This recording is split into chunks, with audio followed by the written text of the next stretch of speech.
बोलो बाके बिहारी लाल की जय। कहते हैं कि हमें कृष्ण भगवान की तरह जीवन जिए। कृष्ण भगवान ने तो वो हम कैसे जी सकते, जैसे कि जन्माष्टमी को भगवान कृष्ण का जन्म दिन मनाया जाता है।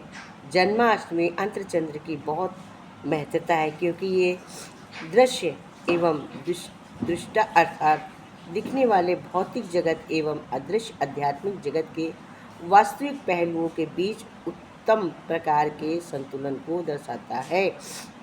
जन्माष्टमी के दिन भगवान कृष्ण का जन्म इस बात को दर्शाता है कि उनका आध्यात्मिक एवं भौतिक दोनों जगत में आधिपत्य था।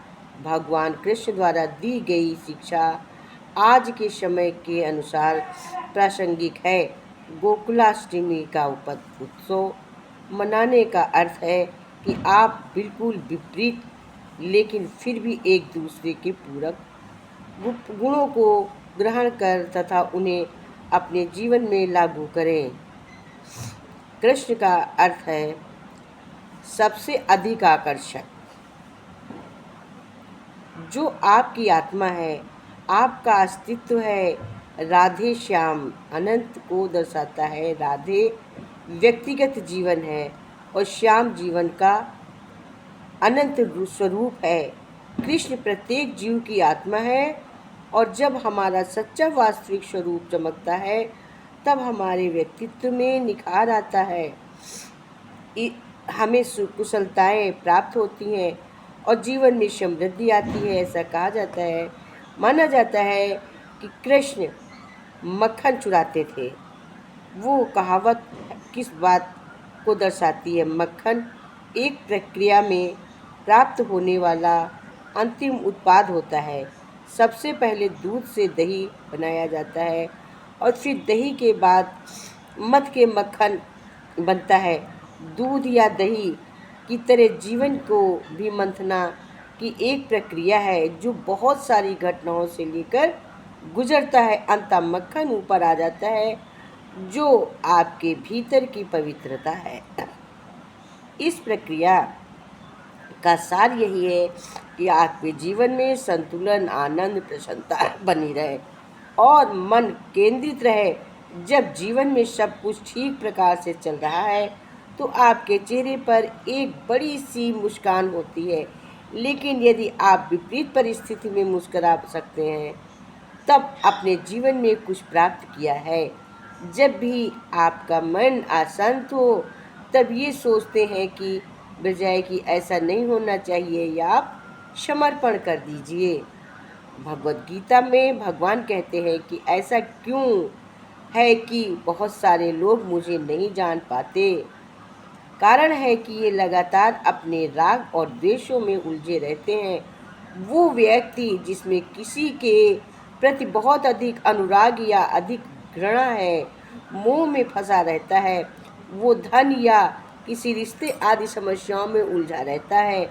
रात दिन वर्षों तक उसी के बारे में चिंता करता है, लेकिन वो उससे पार नहीं निकल पाता है। भगवान कृष्ण कहते हैं जिसके पुण्य कर्म फलीभूत होने लगते हैं वे सभी प्रकार के दुखों से मुक्त होकर और मेरी ओर बढ़ने लगते हैं। जिसके पाप कर्मों का फल अंत नहीं हुआ है वे अज्ञान और माया में फंसे उलझे रहते हैं। जब आप प्रकाश की ओर चलते हैं तब अज्ञान का अंधकार स्वतः ही मिटने लगता है, लेकिन आप ये भी आपको प्रकाश की ओर ले जाने वाले देव हैं। यही दुख और पीड़ा का कारण है। जन्माष्टमी ये दिन है जब आपकी चेतना में कृष्ण का विराट स्वरूप पुनः जागृत हो जाता है। अनेक दैनिक जीवन अपने वास्तविक संभाव में रहना ही कृष्ण के जन्म का सच्चा रहस्य है।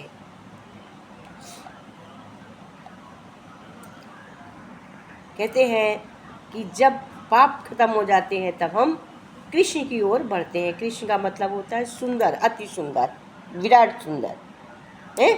तो कहते हैं कि तभी तो हम भगवान की ओर बढ़ेंगे, सत्संग की ओर बढ़ेंगे।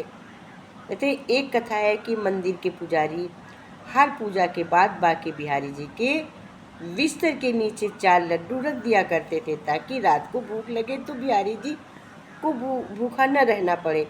एक रात पुजारी जी लड्डू रखना भूल गए।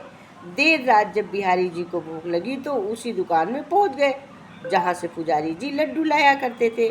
उस समय दुकानदार काम खत्म करके दुकान बंद कर दी ही रहा था कि बिहारी जी अपने मनोहारी रूप में दुकानदार से बोल पड़े कि भूख लगी है, 4 लड्डू देना। दुकानदार ने कहा कि अब तो लड्डू बचे नहीं हैं, कल आना। बिहारी जी ने कहा अंदर जाकर देखो 4 लड्डू बचे हैं। दुकानदार को सच में लड्डू मिल गए जो पुजारी जी ले जाना भूल गए थे। दुकानदार ने लड्डू देखकर बिहारी जी से कहा कि पैसे दे दो। बिहारी जी ने कहा कि पैसे नहीं है, तुम मेरे कंगन रख लो। ये कहकर बिहारी जी कंगन दुकान में फेंक कर वहाँ से तुरंत भाग गए। अगली सुबह मंदिर पट खुलने पर बिहारी जी के हाथों में एक कंगन नहीं होने पर बात आसपास में फैल गई। दुकानदार ने जब ये जाना तो कंगन लेकर मंदिर पहुंचा और बोला कि मालिक प्रभु, मैं कल आना लड्डू लेना भूल गया था, आपसे मैंने पैसे मांगे, आपने मुझे दर्शन दे दिए। मैं उस समय समझ नहीं पाया, वो बहुत परेशान दुकानदार कि मैं तो समझ नहीं पाया, मैंने पैसे भी मांग लिए, मैंने दर्शन भी लिए और फिर भी मैं अपने मन को न वो कर पाया। दुकानदार बहुत विकल हुआ कि बिहारी जी भक्ति के में लीन हो गए और देखो कैसे दर्शन दिए। भगवान कहते हैं कि हमेशा समय का सदुपयोग करना चाहिए। भगवान कृष्ण ने माता पिता वसुदेव और देवकी अपने महल में अकेले बैठे थे। तभी द्वारपाल आया और उससे कहने लगा, महाराज, जैसा आपने आदेश दिया था भगवान नारद मुनि को आमंत्रण भेजने का, हमने वो भेज दिया है और नारद मुनि महल में पधार चुके हैं। वासुदेव खुशी से झूम उठे। उन्होंने नारद जी की काफ़ी स्वागत सत्कार किया। सारी औपचारिकताओं के निपट कर जब वासुदेव देवकी नारद जी के पास बैठे तो उन्होंने पूछा, कहिए महाराज वासुदेव, आपने मुझे किस लिए याद किया? वासुदेव बोले, मुनि श्रेष्ठ, हमारा परिवार काफ़ी समृद्ध है, हमारी संतानें भी बहुत अच्छी हैं, कुटुंब परिवार और समाज की सेवा में लगी रहती हैं। कृष्ण की संतानों की तो बात ही अलग है, सब एक से बढ़कर एक है, लेकिन इन दिनों में और देवकी दोनों ही काफ़ी अकेलापन महसूस कर रहे हैं। नारद जी ने पूछा, ऐसा क्यों महाराज? वासुदेव बोले, ऐसा इसलिए क्योंकि सारी संतानें और उनके बच्चे अपनी जिम्मेदारियों के निभाने में लगे हैं। हम दोनों बूढ़े हो चुके हैं तो महल में ज़्यादा समय बीत रहा है। ऐसे में हमें यह अकेलापन परेशान कर रहा है। आप बताइए हम क्या करें? हमें क्या करना चाहिए? तो भगवान ने कहा कि आप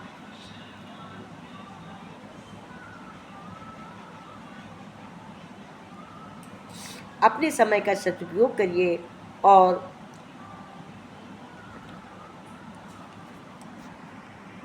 अब आप बूढ़े हो गए हैं, आप हरि भजन,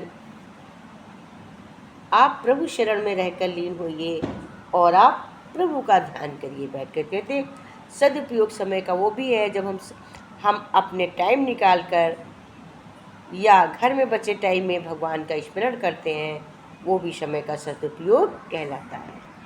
भगवान कहते हैं जीवन में सब कुछ मिल सकता है, किंतु सब कुछ देकर भी जीवन नहीं मिलता है। जो व्यवहार आपको अच्छा नहीं लगता है दूसरों के साथ मत करो।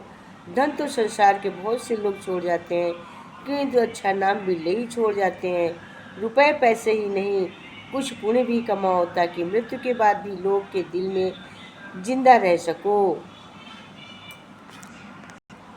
भगवान कहते हैं कि पुण्य के कर्म करो, किसी को दगा मत दो। पाप किसी का सगा नहीं होता है। जो कर्म को समझता है उसे धर्म को समझने की जरूरत नहीं होती है। संपत्ति के उत्तराधिकारी एक से अधिक हो सकते हैं, लेकिन कर्म के उत्तराधिकारी केवल आप स्वयं और स्वयं हो। अच्छा करोगे अच्छा, बुरा करोगे बुरा, जो कर्म करोगे उसके उत्तराधिकारी केवल और केवल आप होगे। भगवान कहते हैं परमात्मा की आवाज़, परमात्मा सबकी सुनते हैं। एक व्यक्ति की रास्ते में यमराज मिल गए तो व्यक्ति उन्हें पहचान नहीं सका। यमराज ने पानी के लिए मांगा, उस व्यक्ति ने उन्हें पानी पिलाया। पानी के पीने के बाद यमराज ने बताया कि वो प्राण लेने आए हैं, चूँकि तुमने मेरी प्यास बुझाई है, इसलिए मैं तुम्हें अपनी किस्मत बदलने का आपको किस्मत बदलने का मौका देता हूँ। ये कहकर यमराज ने उससे एक डायरी देकर कहा, तुम्हारे पास 5 मिनट का समय है, इसमें जो भी लिखोगे वही मान्य होगा। लेकिन ध्यान रहे, 5 मिनट उस व्यक्ति के ने डायरी खोल कर देखा तो पहले पेज पर लिखा था कि उसके पड़ोसी की लॉटरी निकलने वाली है और वो करोड़पति बनने वाला है। उसने वहाँ पर लिख दिया कि पड़ोसी की लॉटरी ना निकले। अगले पेज पर लिखा था उसका एक दोस्त चुनाव जीतकर मंत्री बनने वाला है। उसने लिख दिया कि चुनाव हार जाए। उसी तरह पेज पलटा, उसमें अंत में उसे अपना पेज दिखाई दिया। जैसे ही उसे कुछ लिखने के लिए अपना पेन उठाया, यमराज ने उसके हाथों से डायरी ले ली और बस तुम्हारा 5 मिनट का समय पूरा हुआ। अब कुछ नहीं हो सकता। तुमने अपना पूरा समय दूसरों का बुरा करने में निकाल दिया और अपना जीवन खतरे में डाल दिया था। तुम्हारा अंत निश्चित है। ये सुनकर व्यक्ति बहुत पछताया, लेकिन सुनहरा समय तो निकल चुका था। अब उसके पास सिवाय पछतावे के अलावा कुछ नहीं था। यही स्थिति आज समाज में ज़्यादातर लोगों की है। आज दुख का कारण यही कि व्यक्ति अपने अवगुण बुराइयों, कर्मों, कमजोरियों को देखने के बजाय दूसरे के अवगुण बुराइयों को देखने में लगा रहता है। ऐसा व्यक्ति अपने जीवन के परम लक्ष्य को प्राप्त नहीं कर सकता। इसलिए जितना हो सके अपना समय परमात्मा में लगाए, जीवन उतारने में, निखारने में लगाए, तभी श्रेष्ठ जीवन में निरीक्षण करते हुए कमियों को दूर करे। कहते हैं, जिसे जीना आता है वो बिना किसी सुविधा के खुश मिलेगा, जिसे जीना ही नहीं आता वो सभी सुविधाओं के साथ दुखी मिलेगा। जिंदगी म्यूजिक प्लेयर नहीं है जिसमें आप अपनी पसंद का गीत सुन सके। जिंदगी एक रेडियो है जिसमें जो भी आ रहा उसी में मनोरंजन करना होता है, हमें खुश रहना होता है। जैसा प्रभु करते हैं, प्रभु की रजा में राजी रहने से ही हमें सुख और शांति, सुकून का अनुभव होता है। अकेले बैठकर खुद से एक सवाल करो कि मेरे न होने से किसको सबसे ज़्यादा फर्क पड़ेगा। बस जिसको फर्क पड़ेगा उसके लिए जियो, काफ़ी, सबके बाकी सबके उसके हाल पर छोड़ दो। ये गीता में बिल्कुल लिखा हुआ है कि अकेले में बैठकर सोचो, एक सवाल करो, सोचो अपने मन में कि मेरे ना होने से किसको सबसे ज़्यादा फर्क पड़ेगा। बस उसके लिए जियो, बाकी सबको उसके हाल पर छोड़ दो। भगवान कहते हैं हर एक चीज़ की कीमत होती है। पत्थर की कीमत देखो। संत सुमित दास की लोकप्रियता देखते हुए तत्कालीन नरेश भीम ने सत्संग करने के लिए गए। अपने महल में नियंत्रित किया। उद्देश्य अपना वैभव और लोकप्रियता बदलना भी था। अगले दिन संत महल में पहुंच गए। प्रवचन के पश्चात उन्हें पूरा महल घुमाया गया। नरेश ने उन्हें अपने खजाने का जमा बहुमूल्य पदार्थ पे बेशकीमती रत्न और पत्थर आदि दिखाए। संत निरिप्त भाव से सब देखते रहे। महल से चलते हुए उन्होंने भी राजा को अपनी कुटिया पर आकर सत्संग लाभ लेने के लिए आमंत्रित किया। अगले दिन राजा अपनी कुटिया पर पहुंचे तो उन्होंने भी राजा को अपना सामान दिखाया प्रारंभ किया, जिसमें कुछ जरूरी बर्तन, 2-4 कपड़े और एक पत्थर की चाकी रखी थी। नरेश अरुचि से सब देखते रहे। जब संत चक्की के बारे में बताने लगे तब नरेश बोले, इसमें विशेष बात क्या है, हर घर में होती है और चंद रुपयों में कहीं भी मिल जाती है। इस पर संत ने गंभीरता से समझाया, आपके खजाने रत्न भी तो पत्थर के ही हैं, मगर वो किसी के काम के बजाय अपनी सुरक्षा पर ही अपना धन व्यय करते हैं। ये चक्की भी पत्थर की होते हुए लोगों का उपकार करती है, लोगों का पेट भरती है, लोगों का पेट पालती है। तो कहते हैं कि उन रत्नों से ज़्यादा पत्थर अधिक कीमती है। पत्थर तो दुकान में सजे धजे रहते हैं, पर चक्की आटा पीस के कितने लोगों का उपकार करती है, आटा पेट भरती है रोज़, और कीमत तो जो इतनी अदा कर पाते वही करते। तो कहते पत्थर की कीमत ज़्यादा है जवानात से।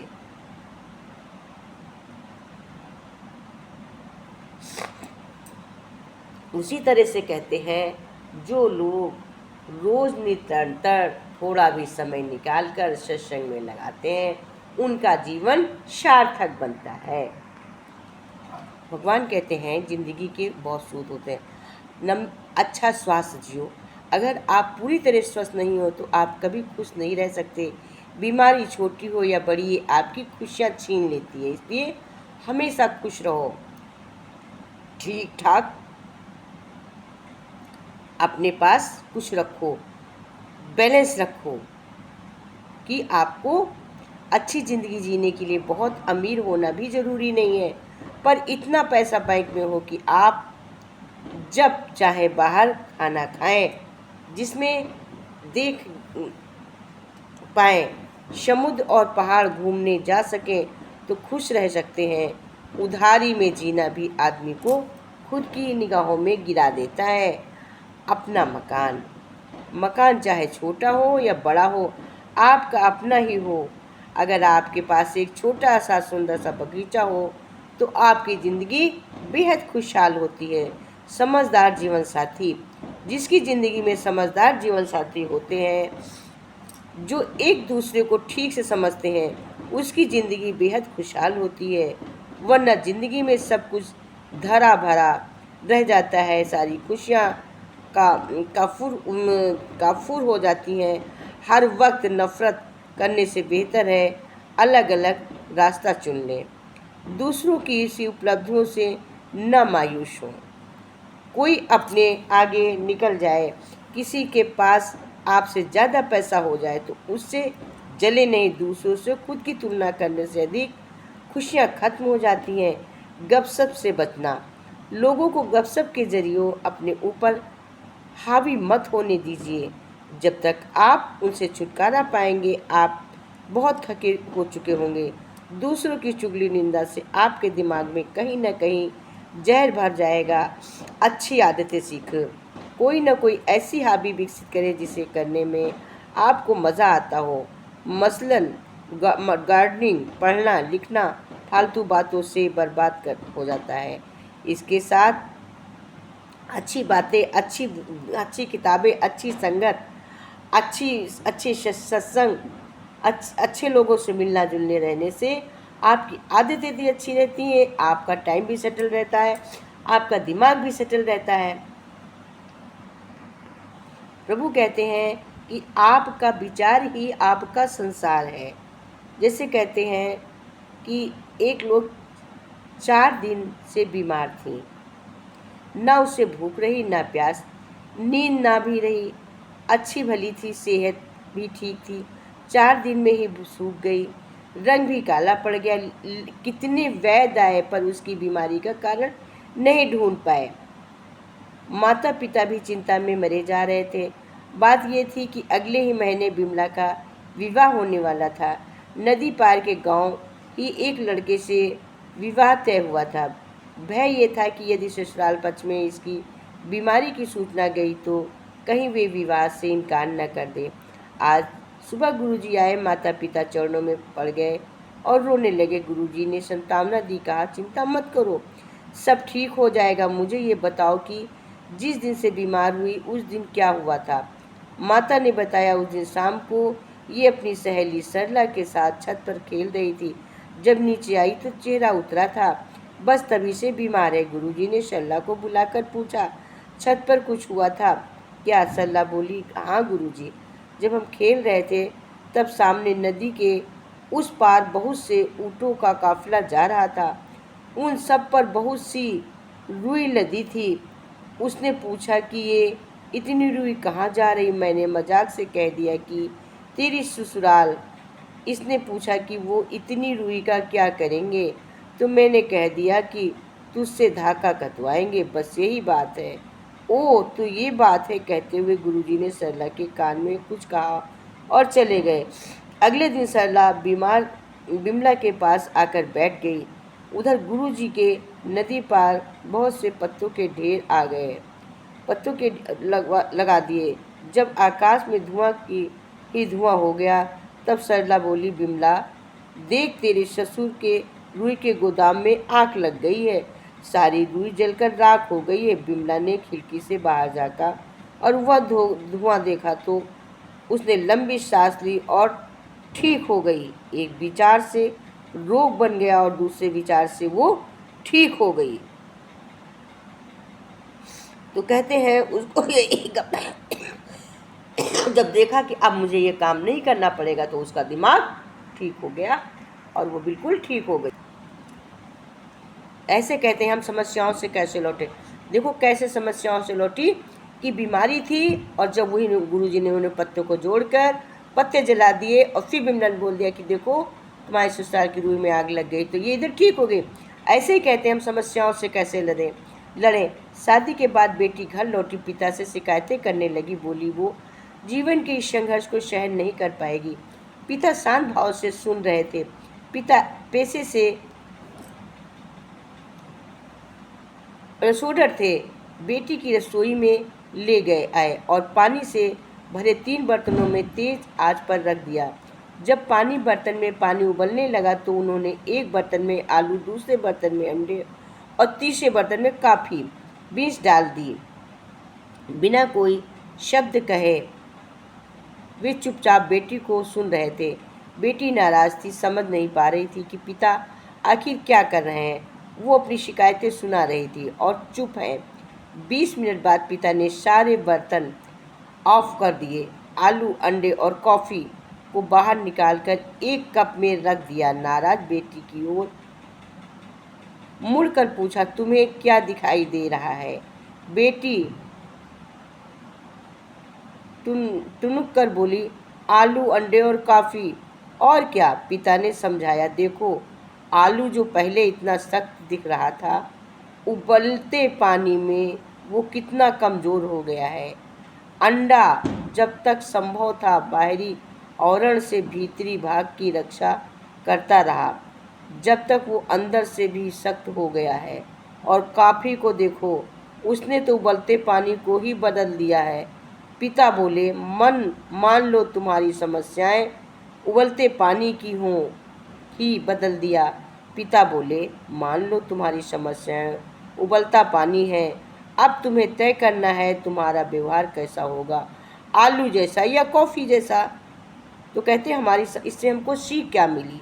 इससे हमको ये सीख मिलती है कि आप समस्याओं के प्रति सोचें कि हम कॉफ़ी जैसे बदलेंगे या आलू जैसे।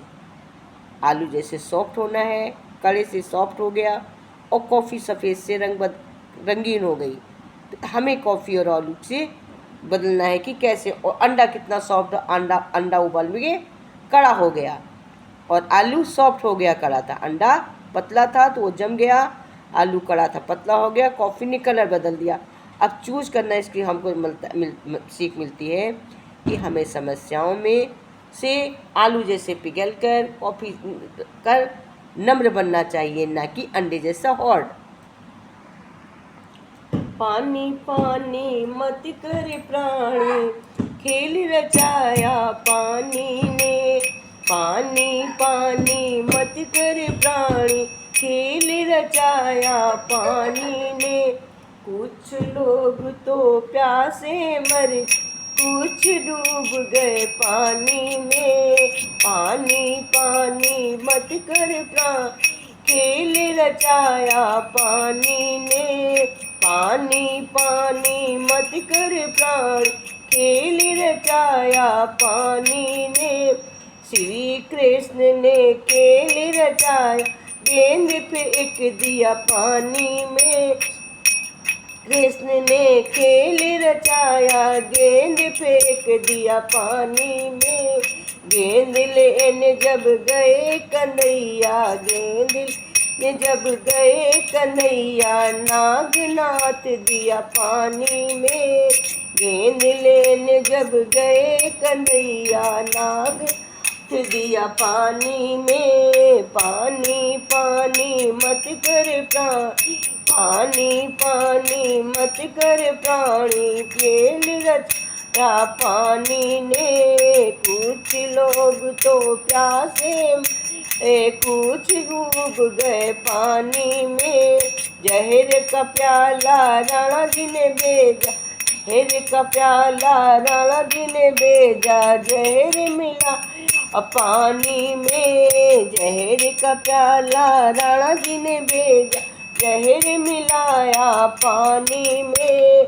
सुमिरन करके मीरा पी गई, सुमिरन करके मीरा पी गई, सुमिरन करके मीरा पी गई, अमृत बन गया पानी में। सुमिरन करके मीरा पी गई, अमृत बन गया पानी में। ओ पानी पानी मत कर प्राणी, खेल रचाया पानी ने। पानी पानी मत कर प्राणी, खेल रचाया पानी ने।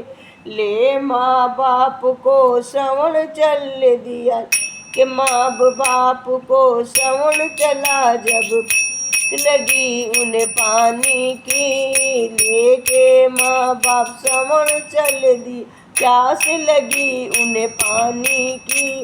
राजा दशरथ ने बाण चलाया, राजा दशरथ जी ने बाण चलाया, प्राण निकल गए पानी में।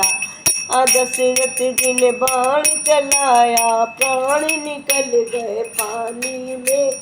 पानी पानी मत कर प्राणी, पानी पानी मत कर प्राणी, प्राण निकल गए पानी में।